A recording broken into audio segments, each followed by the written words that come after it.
السلام عليكم ورحمة الله وبركاته. متابعينا الأعزاء أينما كنتم، فيديو على السريع والله إنه أبكاني، أقسم بمن رفع السماء.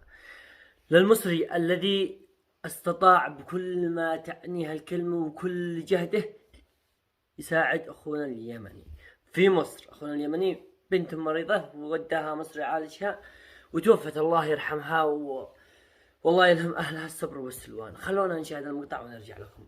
هذا رفيق المسجد بابا رمضان، أنا أسميته بابا رمضان. اليوم يخرج لي ذهب زوجته قبل الفجر وفواتيرهم أبيعهم على أساس ابنتي ريم،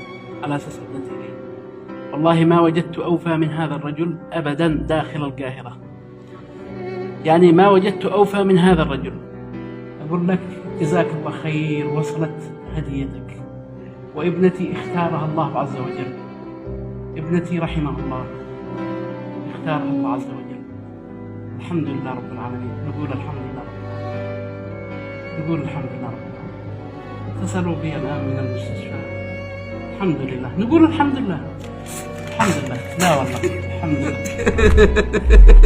الحمد لله، الحمد لله، الحمد لله، الحمد لله، الحمد لله. والله إني أعلم أنك تعتبرها مثل ابنتك.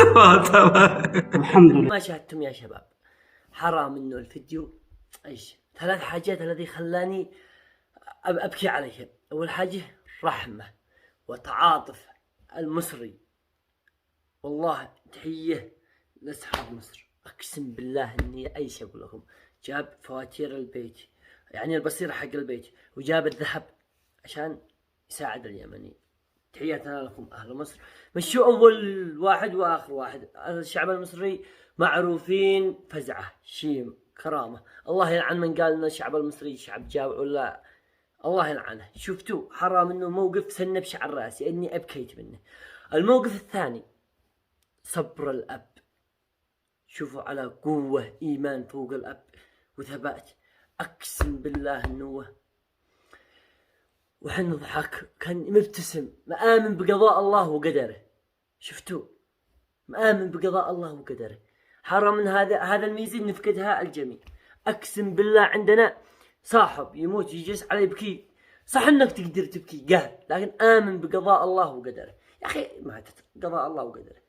حرام إنكم فعلتوا موقف يشهد له التاريخ، أقسم بالله يتسطر التاريخ.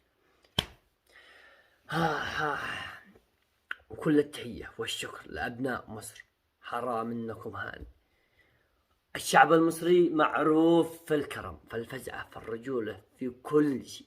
أقسم بالله إنه معروف.